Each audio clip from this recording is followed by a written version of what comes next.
할렐루야! 오늘 우리에게 주시는 하나님의 말씀은 신명기 23장 15절에서부터 25절까지의 말씀입니다. 아무리 화단에 보기에 좋은 조화를 가져다 놓고 가꾼다 할지라도 나비와 벌은 그리로 가지 않습니다. 그곳이 어디이든지 있는 자리에서 향기를 내며 살아있는 생화, 생명력을 드러내는 생화에게로 나비와 벌은 갑니다.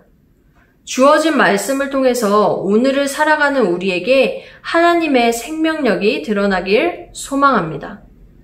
우리는 계속해서 가나안 땅에서의 생활을 앞두고 있는 이스라엘에게 하나님께서 주신 하나님의 법에 관해 살펴보고 있습니다.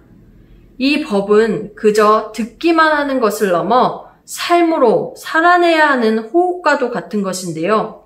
결코 지키는 것에만 목적을 둔 것이 아닙니다. 내 힘과 의지로는 지킬 수 없기에 더욱 그 법을 주신 분을 생각하고 의지하도록 합니다. 세세하게 말씀하고 있는 이 법을 요약하면 하나님 사랑과 이웃 사랑이 되는데요. 오늘 주어진 몇 가지 법만 살펴보아도 하나님의 마음이, 그러한 마음이 느껴집니다. 이웃 사랑의 예로 사회적 약자에게 해야 할 구체적인 모습을 발견하게 됩니다. 이는 또한 하나님 사랑으로 연결되어집니다. 고대 근동 지방에서는 도망친 종을 주인에게로 돌려주는 것이 일반적인 관습이었습니다.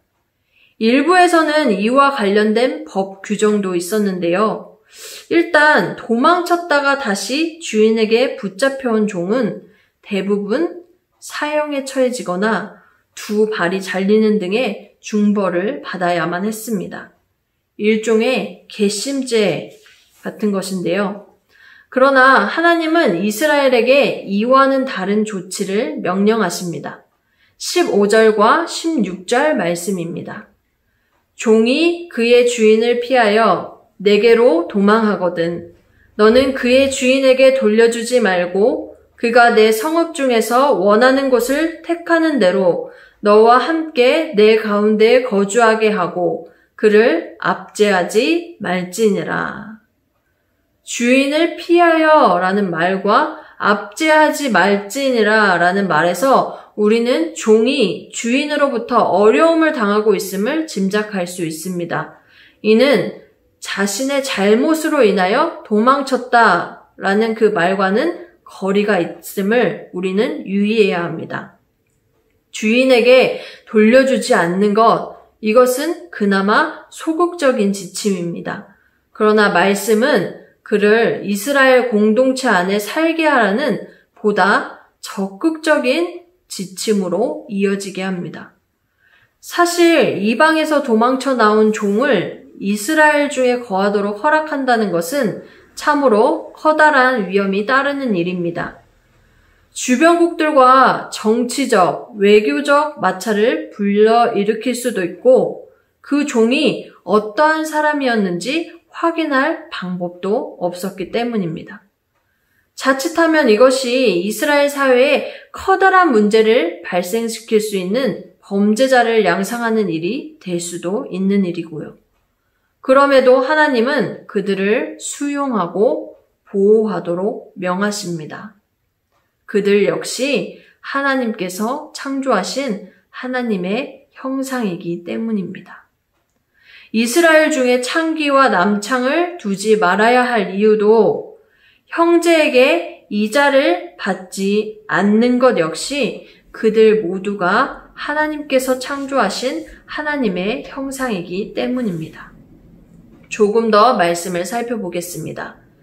약자에 관련한 내용이 계속해서 언급되고 있는데요.